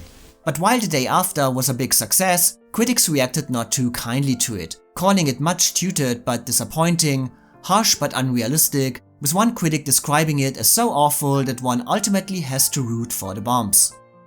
There was a different reaction, however, to a production that had opened a couple of weeks earlier, which also told of a world destroyed but in a much more quiet, personal way, and would ultimately bring an Oscar nomination to its leading star Jane Alexander. However, this recognition could initially not have happened. Testament is based on Carol Amon's story The Last Testament. Directed by Lynn Littman, who had won an Oscar for Best Documentary Short in 1977, the movie version was initially not supposed to get a theatrical release, but commissioned and co-produced for TV screens by American Playhouse. Shot in 6 weeks for the limited budget of $750,000. Jane Alexander described making the movie, "That's all we ever thought of. We were making a movie for public television. We all were working for scale, not a penny more." However, money was clearly not on Jane Alexander's mind when she worked on Testament. She referred to herself as a ban the bomb marcher from way back and was on the board of Women's Action for Nuclear Disarmament. She had already been familiar with the short story, which she couldn't get out of her mind, and she also recalled a recurring nightmare that she had during those years about a nuclear war that would kill her children. Setting a statement about the dangers of nuclear weapons was therefore already close to her heart when she was approached by Lynn Littman, with whom she had actually gone to school, about playing Carol Weatherly. February 24th. I'm so afraid. Nothing seems real. Everything looks the same. Maybe if I write it will help. The journey of Testament would then change dramatically when the finished production was pre-screened in Los Angeles. Director Littman recalled that people were stunned by the movie, and all of a sudden a bidding war began over which studio would get the rights to release Testament in theaters. In the end, Paramount was the winner of this war and decided to move the premiere of Testament up from February to November '83 to A. beat the premiere of the day after, and B. increase its award chances. Seeing Testament is a devastating emotional experience. Both times I've seen this film, the audiences were left silent and speechless after the film was over. But it's not a violent film. It doesn't show a lot of graphic detail. It's about human relationships and behavior, and about how this community tries to stick together and do the best that it can in a situation that grows more hopeless every day. As already mentioned, critics reacted extremely positively to Testament when it was released. Interestingly enough, mainly due to the limitations it had experienced when it was made as a TV production. The fact that it was a quiet and personal story, not dominated by special effects or loud action, but instead small and simple, increased its effectiveness for many. It was described as a painful study of nuclear horror that tears the soul, an ordinary people meets the bomb, devastating, excruciating and stirring. We're going to hear a lot about nuclear war movies this month, especially after ABC telecasts its After the Bomb movie the day after in a couple of weeks on November the 20th. Testament is a different kind of movie. It's about the human dimensions of the end of society. However, in the end, Testament became a victim of bad timing. Because while critics clearly preferred Testament to The Day After, there was no question about what won the popularity contest. Testament's box office dropped by 90% after ABC broadcasted The Day After just a few weeks after its premiere. A producer of American Playhouse said, "The American appetite for the subject was satisfied." But it's also clear that while critics appreciated the limited scope of Testament, the much bigger The Day After had a larger appeal for audiences. Is there anybody there? Yes, we're all still here, in Kansas, in London, in Leeds, and in all the other city regions of the world. But that film presupposed that one day soon we might not still be here, or if we were, that we wouldn't be all that lucky to be alive. Still, even if Testament was a box office disappointment and overshadowed by a bigger, more expensive production, its most praised aspect was able to overcome the general disinterest and stay in the conversation long enough to secure a place among the 5 Best Actress nominees of the year for her portrayal of a woman's quiet desperation as she sees her life, her family, and ultimately her world disintegrating around her. Jane Alexander's leading performance was hailed as full of restrained passion, a beautiful display of an intelligent mind groping for answers, and a calm personality reacting to injustice with dignity and determination. She was described as impeccably naturalistic, stunning, moving, heartbreaking, unforgettably excellent, and that her dramatic tour de force is as wrenching as the movie itself. Roger Ebert described her final moments as one of the most powerful scenes I've ever seen.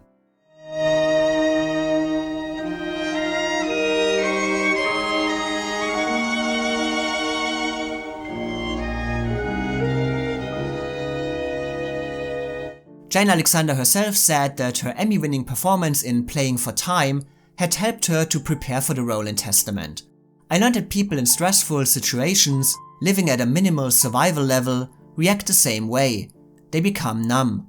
In order to survive, they close off the rest of the world." This attitude characterizes Jane Alexander's work and its approach that benefits her own acting style and personality. Jane Alexander is an actress who can express many emotions, but who also possesses the kind of stoic face that seems to suppress every feeling to the point of becoming completely evasive. You think we should leave? Talking about northern Canada. Survival camps. How are they going to get there? I don't know. What do you think we should do? Judging Jane Alexander's work in Testament is not easy for 2 reasons. One, the character is so closely connected to Testament itself that it seems impossible to separate them. Because I do agree with critics that it is a harrowing, devastating experience. I would not actually say that the movie is necessarily great, but certain images are impossible to forget. However, this is because of what they show, not because of how they show it. The limited approach of Testament due to the budget restrictions is actually the strongest point of the story. Testament doesn't answer any questions. It gives no clear picture. We as the viewer are just as helpless as the people in Hamlin, California. We don't know what exactly happened or how. All we know is that there is no hope. Testament presents a world that is marching towards extinction without any way to avoid it. It shows how life changes from one second to the next and leaves everyone completely helpless in the face of death and misery. But again, this moving effect doesn't come from how the movie is made, but only from what it is saying.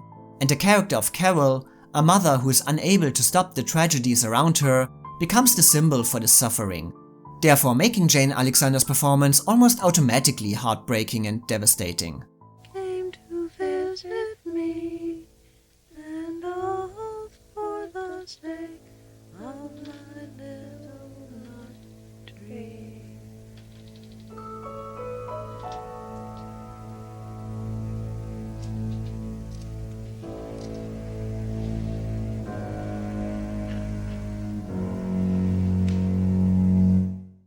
And second, how is it possible to judge a character going through the most unimaginable situation? There is no blueprint on how to react to a nuclear holocaust. But Jane Alexander's comments about closing off in order to survive already indicate her thought through and detailed approach to the part, and that, even if the sentiment behind the part helps her immensely, she earned the sympathy of the audience and created Carol with enough life and intelligence of her own to overcome many limitations of the movie, even if not all of them. I still can't find it. Mom! I can't find it. I want that bear. It's time, Mom. Don't you think we should get it done? No. I'm sorry I'm late. Let's begin. God said, Forget God. No one is touching him. No one is burying him until I find his bear. You hear me? You understand? Testament wisely takes time to establish the Weatherly family before the ultimate horror destroys their world. Those moments might feel unnecessary in the grander picture of the plot, and the tensions between Carol and Tom will ultimately not lead anywhere, but Jane Alexander uses these scenes to present Carol as a loving, no-nonsense person with clear affection for her children and her husband, and who enjoys the life she is leading, even if she has worries like everybody else. Ronnie Peebler didn't register for the draft. He's been indicted. I don't know what's going to happen. It's the presentation of the Weatherlys as a, quote, normal American family that makes the later effects even more harrowing. We have lost our New York signal. Radar sources confirm the explosion of nuclear devices there in New York and up and down the East Coast. Ladies and gentlemen, this is real.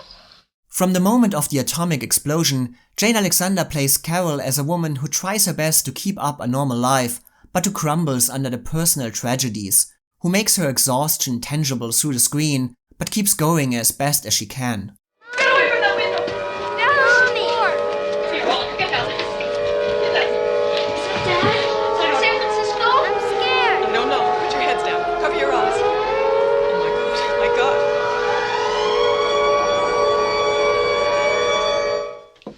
We'll use powdered milk. Your dad has all that stuff from your camping trips. When's the television gonna work? What are we gonna do today? No more questions, okay? Thought we'd go on a picnic today. Up by the trees. See the one we planted when you were born? Mary Liz's, Scotty's. Her stoic, always mask-like face helps wonderfully to create haunting images that show a woman who tries to keep her distance from the things that are happening to her, as terrible as they may be, in order to keep functioning as a human being. My firstborn. My daughter.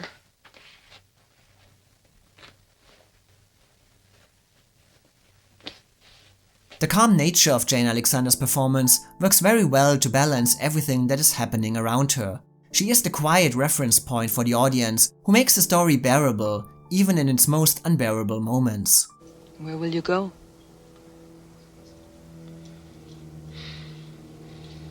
Maybe I'll find Dad. If you did, what would you do? But even as the calm center, Jane Alexander displays the ordinariness of death with gripping effect, and her calm voiceover is a haunting addition to the images on the screen. I don't know what day it is. I've lost track. The cemetery is full. They're burning the bodies.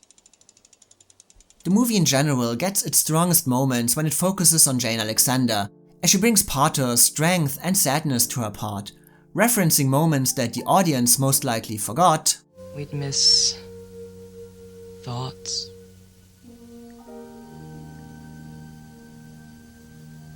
We'd miss goodbyes. Bye, Mom. Or working against the audience's expectations in key moments that underline how the situation is impossible to judge from the outside. I'm gonna have to stay in San Francisco after all. All these false alarms. I'll make it up to you, I promise. Give the kids a kiss. And love to you.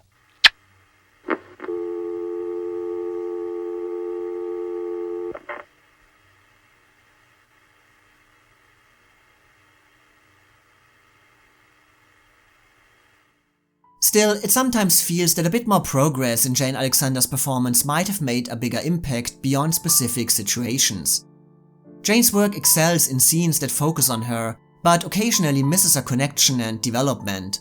The numb reactions of Jane feel almost the same at the end as they do at the beginning, and prevent the character from becoming a stronger presence. Her single breakdown near the end therefore doesn't feel as freeing as it could have if Jane Alexander had made the inner life of Carol clearer for the audience. The moment is also not helped by a slightly melodramatic acting style and by the sudden shift to the Songbirds moment.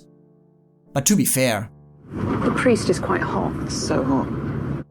I know we all complain about movies being too long nowadays, but Jane Alexander's work would certainly have benefited if the movie had given her more room to develop the part over time.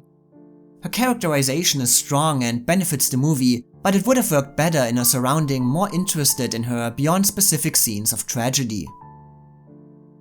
It's therefore a curious performance, one that is defined by what is happening to the character instead of what the character is doing, and one that is able to break the viewer's heart, but mostly due to the circumstances beyond her control.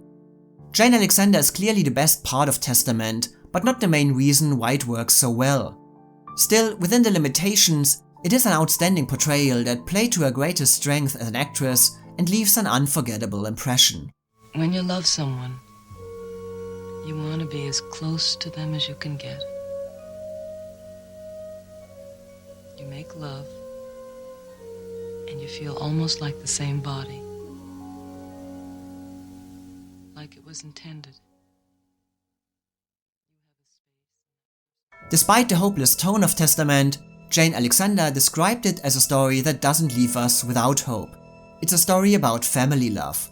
Maybe people will see it and decide that we've still got time to stop such a thing from happening. A sentiment that seemed lost as new atomic weapons were deployed in Western Europe just a month after the movie's premiere. But Jane still looked ahead positively. As long as we have someone to love and care about, we have a reason for existing. So let's move on to a nominee who finally provides more laughs than tears.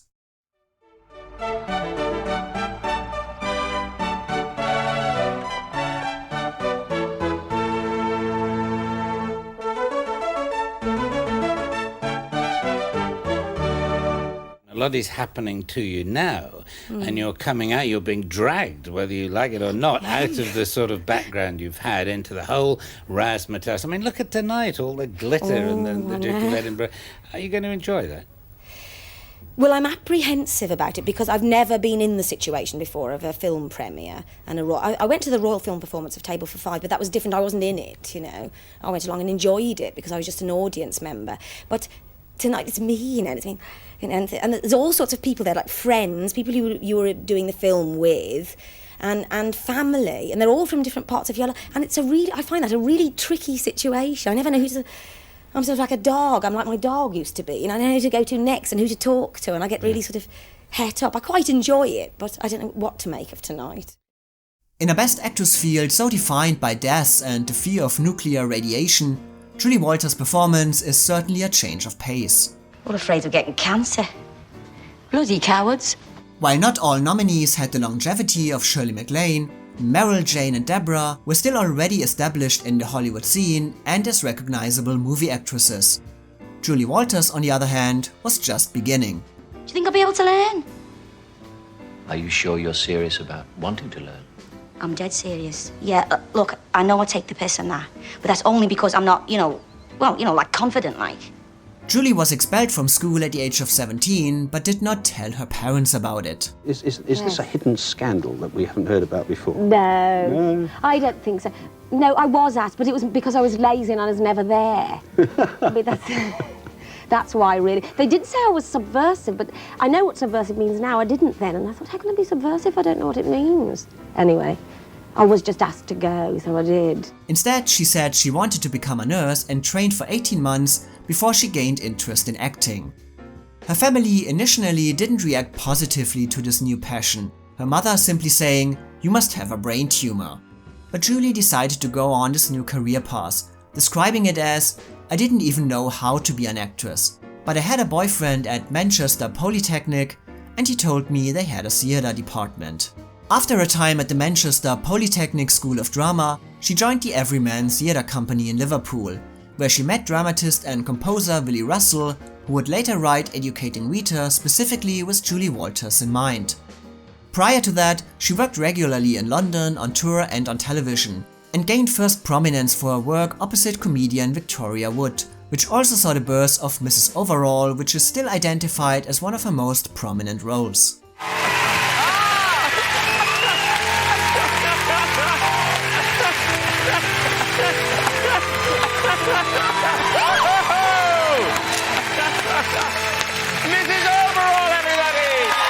However, her level of recognition would change forever when Educating Rita premiered at the Warehouse Theatre in London in June 1980. Julie Walters was uncertain about her first big part and later described how terrified she was on opening night, as she didn't think that she had truly found Rita, a working-class hairdresser who wants to change her life by studying literature. But when she went out and the audience started to laugh at her line deliveries, she immediately knew that her Rita was going to be a big hit.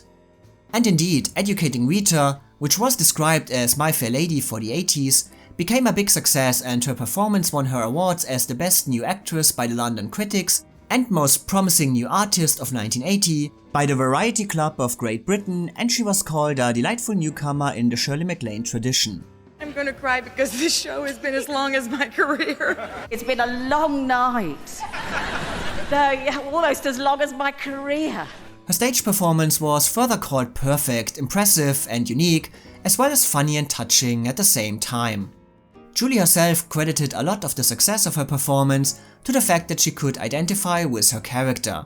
Rita was a great part for me.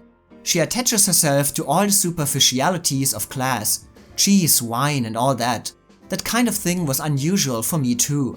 I had a middle-class boyfriend in college, and I remember going to his house, smelling freshly ground coffee and thinking, my god, I too felt I was in a place where I could neither go back nor forward, neither working class nor middle class.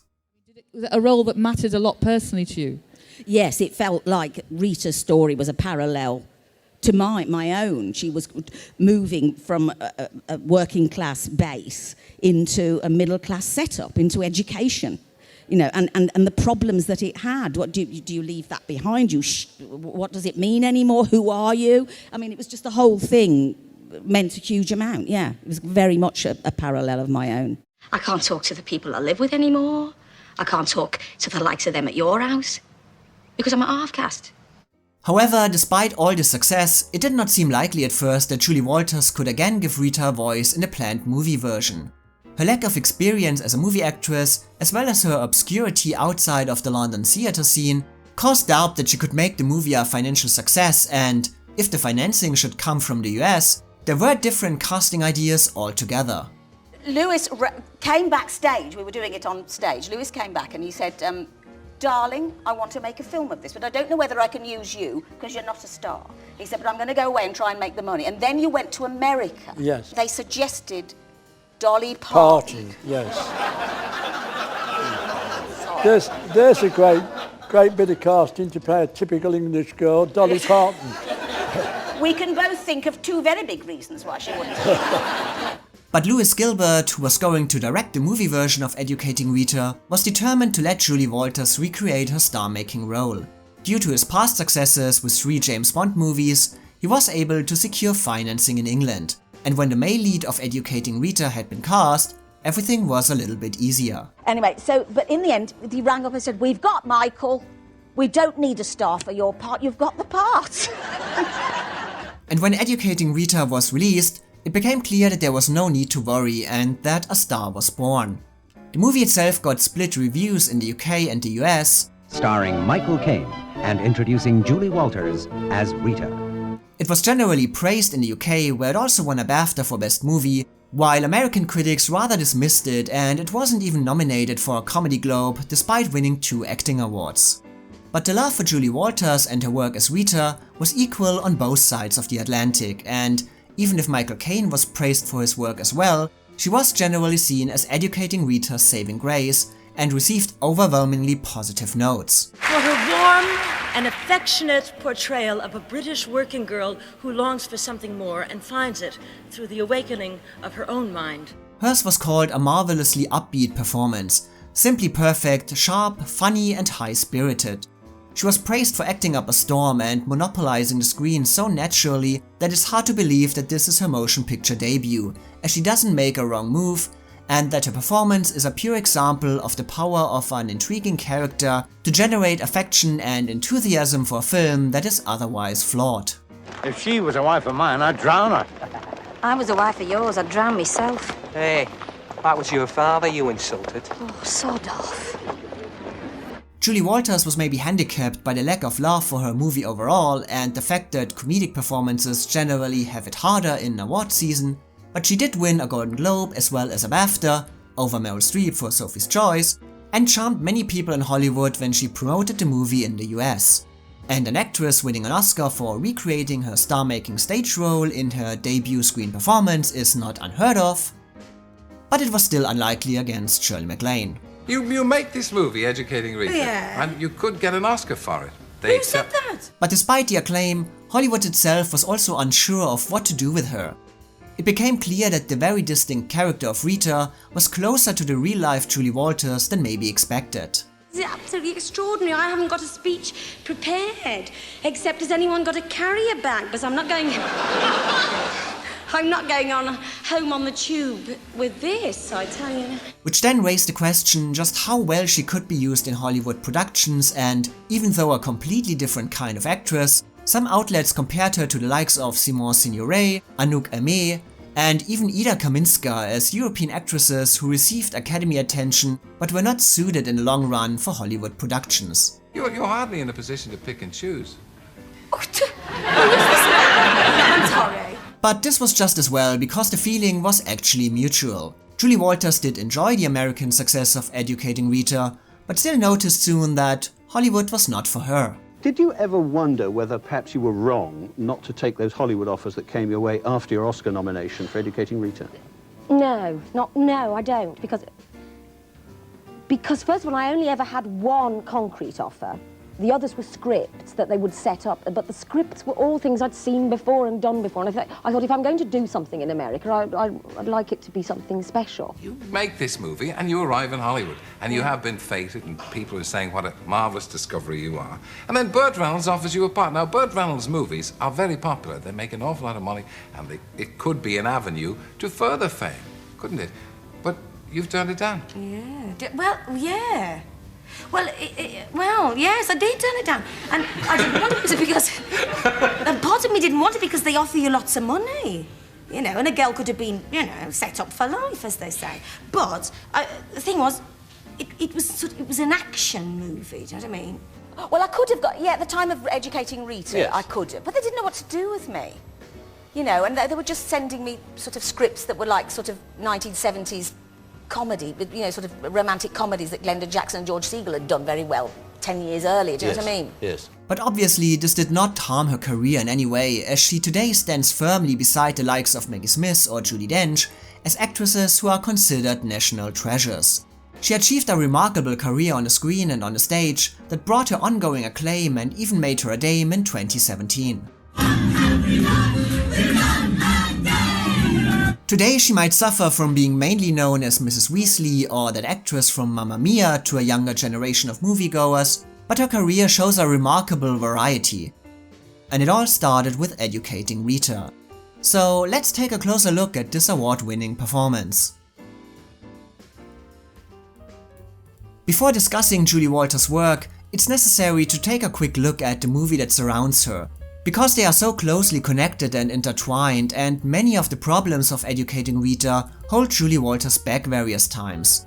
But even if they are connected and intertwined, both still achieve a different outcome. It's not easy. I get it wrong most of the time. I'm laughed at half of the time. But I love it because it makes me feel as though I'm in the land of the living.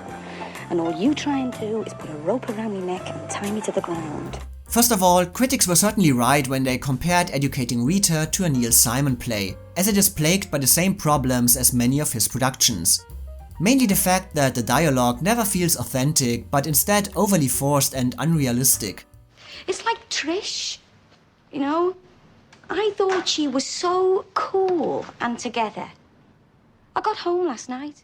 She tried to top herself. Yeah, magic, isn't it? Spends half her life eating health food and whole food to make her live longer, and the other half trying to kill herself. Furthermore, despite the change that Rita is going through, the script makes her a shockingly repetitive character. The first half of Educating Rita is basically the same scene over and over again, only with Rita in different moods. I want to discover myself first. I don't want to have a baby, not until I've discovered myself. Jesus, I'm busy enough finding myself, let alone finding anyone else. But don't you realise I want to change? You know, but I mean, if you want to change, you've got to do it from the inside. Well, that's why I've come back. And that's why I'm staying. So let's start work. So we dump it on the fire. And we start again. While this is obviously not Julie Walters' fault, it does lessen the impact of her work occasionally, as Rita's development feels either too slow or too sudden at various points in the story. And while it's usually commendable when the movie version of a play tries to open up the limitations of the stage, Educating Rita is an example of when it's done completely wrong. The relationship between Frank and Rita is the heart and brain of the movie, and therefore its only reason for existing. So whenever they are not together, the movie loses any bit of life and wit.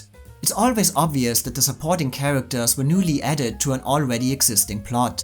They all remain pale and uninteresting, and new dialogue and jokes are even more flat than in the pre-existing scenes. Is there any surprise that this will lead to this? You can't just bloody belt it, you know. Why not? It has to be taken down carefully.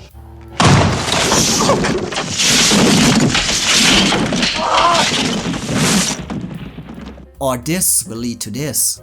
Susan, when was it you stopped taking a pill?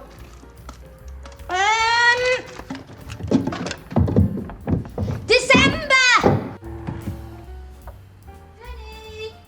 Additionally, various jokes of Julie Walters were also undermined by the movie version. The introduction of Rita might work in the play when she suddenly bursts on the stage and starts talking non-stop, but by showing her already prior to this moment, the effect is never the same, no matter how hard Julie Walters tries. I'm coming in, aren't I? It's that stupid bleeding handle on the door. You want to get it fixed? Yes, I meant to. Well, that's no good, is it? Always meaning to. You want to get on with it, because one of these days you'll be shouting, come in, and it'll go on forever, because the poor sod on the other side won't be able to get in, and you won't be able to get out. A similar problem arises when Rita moves in with her bohemian roommate. When she appears again afterwards, it probably produced a same time next year like surprise on the stage, but since the movie audience has already seen Trish, it again is not as comedic as expected. Especially because Trish is played with such an awful, shockingly BAFTA-nominated performance by Maureen Lipman that it only makes the audience wonder why Rita would fall for this kind of behavior in the first place. I'm running a bistro for a friend at the moment. Fascinating people. You'd love them. And on top of that, the character of Rita is not even established very well. We are never told why she wants to change, why she has chosen literature as a way of escapism, and what she even wants to get out of it. Surely Trish or Frank are no role models for a life devoted to literature. What does Rita want and why? The story never concerns itself with this question, making Rita a less developed character than she could have been, and therefore making it harder for Julie Walters to give any sense and reason to it all. There's a marvellous Chinese takeaway just at the end of our street, you know.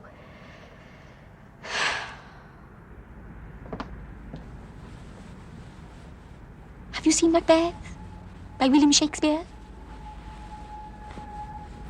Again, I don't want to blame Julie Walters for the movie's problems, but All of this seems to make it an almost lost cause, right? And I thought, just what the frig am I trying to do? Why don't I just pack it in, stay here and join in with the singing? Well, luckily not for Julie Walters. While Educating Rita itself barely makes an impact and even tries to hold its leading lady back, she comes out of the entire production pretty much unscratched, making Rita her own in such a thrilling and entertaining way that she can handle anything that the script throws at her without missing a beat or losing even the slightest bit of Rita's original personality. Yeah, we did it in summer school. You did Blake at summer school? Yeah. You weren't supposed to do Blake at summer school. No, I know, but we had this lecturer and he was a real Blake freak. Watching clips of other productions of Educating Rita, it immediately becomes clear that everything that makes her so unique in this movie version comes directly from Julie Walters. Her accent, her way of talking and walking, the way she can brighten up the screen with a smile, while also feeling completely natural and at ease in more dramatic moments. What's me, eh? Eh? Some stupid woman who gives us all a laugh because she thinks she can learn. Because she thinks that one day she'll be like the rest of them, talking seriously, confidently, with knowledge, living a civilised life. Of course, actually, she can't really be like that, but bring her along because she's good for a laugh. God, you see, Say it! Go on. Say it. in those terms, it's worthless. It shouldn't be, but it is. But in its own terms, it's wonderful. It's worthless, you said. And if it's worthless, you have got to tell me because I want to write essays like those on there. I want to learn and pass exams like they do. The movie's heavy-handed dialogue and direction are a bigger challenge for Julie Walters than for Michael Caine, as it constantly reminds the viewer that Rita is different with a capital D, which can be too much for many actresses, but Julie Walters manages to balance her eccentric nature with a more believable approach, keeping Rita interesting enough to overcome the weakness of the story around her. I love walking around this room. Rita, don't you ever just come into a room and sit down? I don't want to sit down. I love that lawn down there. All the proper students. It's only the masses who don't understand. It's not their fault, but sometimes I hate them. I do to shock them sometimes.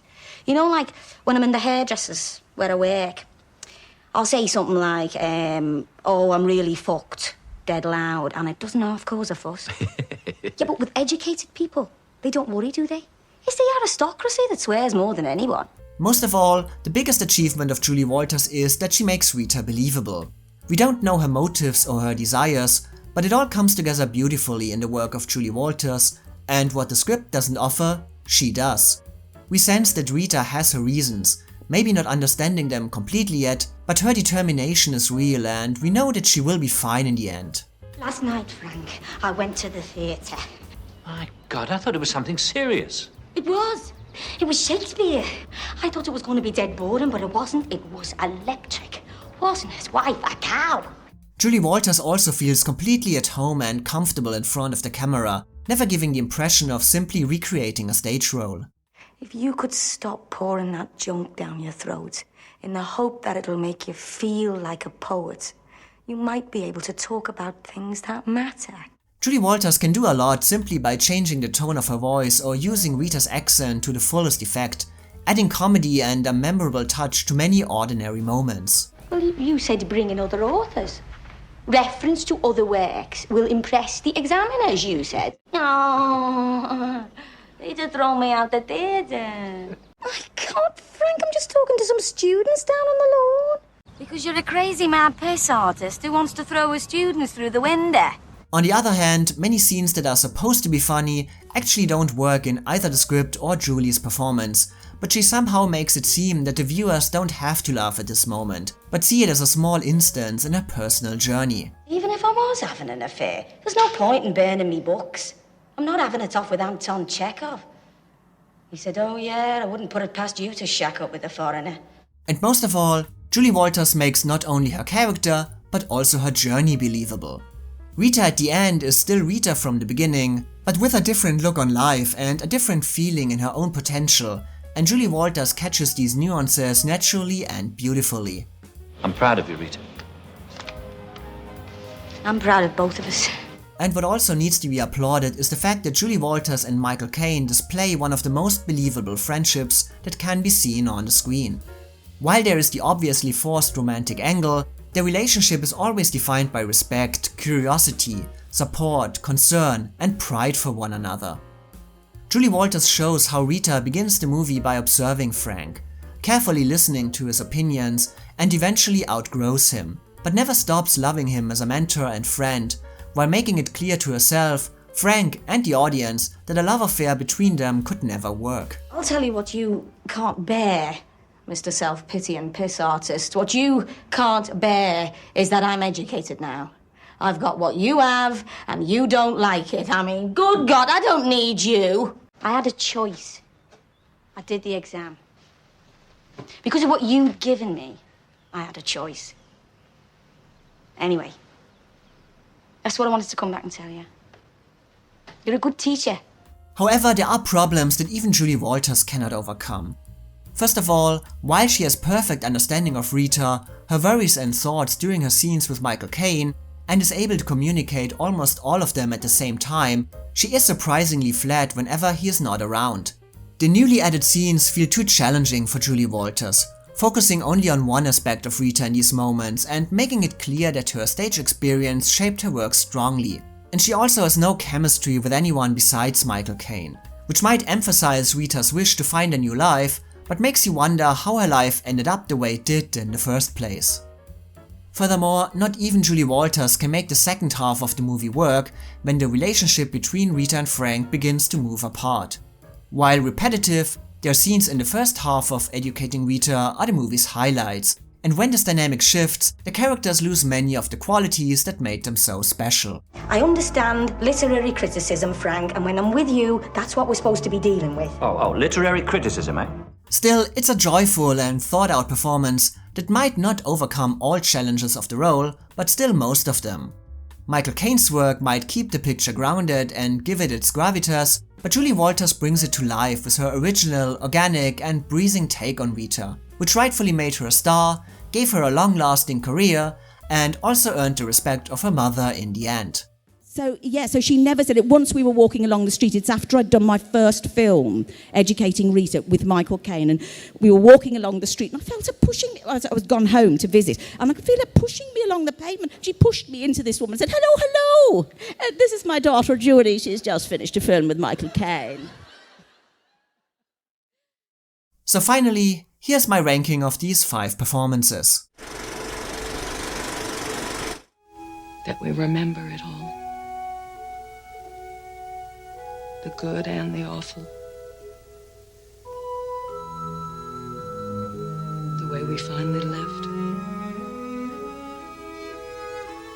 That we never gave up.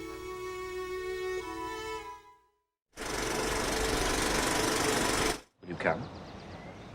If you want. No. What do you want? Yeah, all right, I'll come. Will you bring Denny? Well, I don't know if he'll come. Well, ask him. All right. Christ, me customer. She's still under the dryer. She only wanted a demi-wave. She'll come out looking like a friggin' muppet. Excuse me. It is after 10.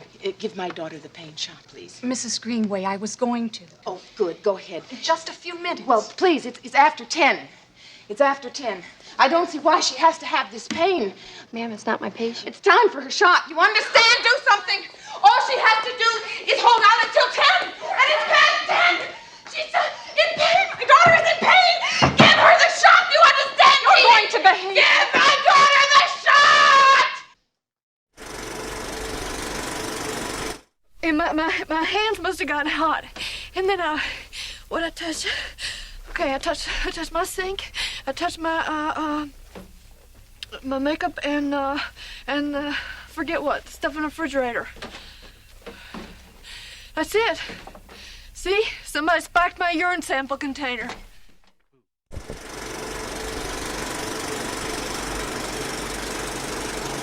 If that's fit conversation for lunch, what's so god-awful terrible about my little tumors?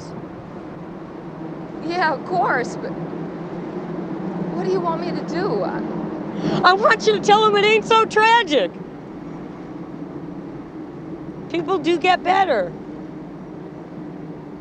Tell them it's okay to talk about the cancer. This is really one of the most difficult rankings because every nominee deserves her place in this category.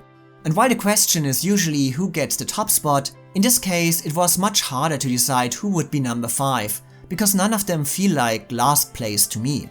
Nothing easy about making a decision regarding 5 superb actresses giving 5 very different and difficult performances. In this league, there are no losers. In the end, I gave my number 5 to Jane Alexander, as in this lineup her work feels the most conventional.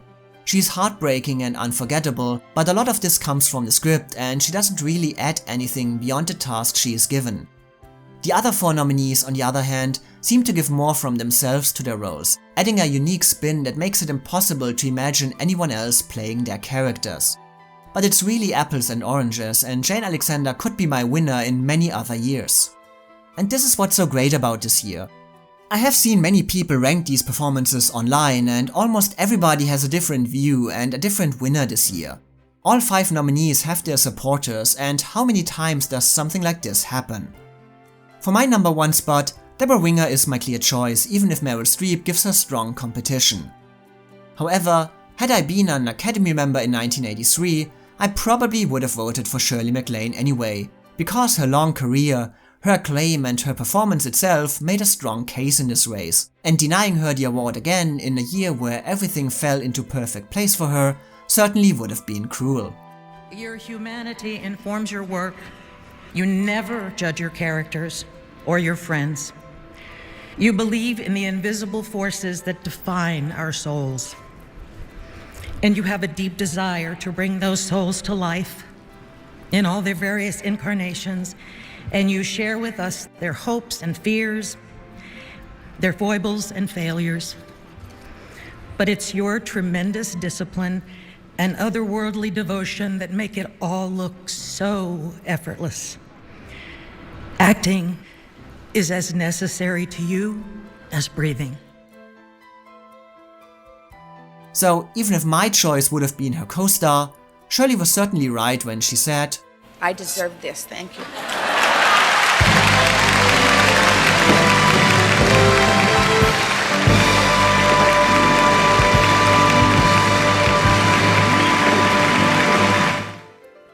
Thank you for watching. If you have any opinions on these nominees or performances, please let me know below or on Twitter.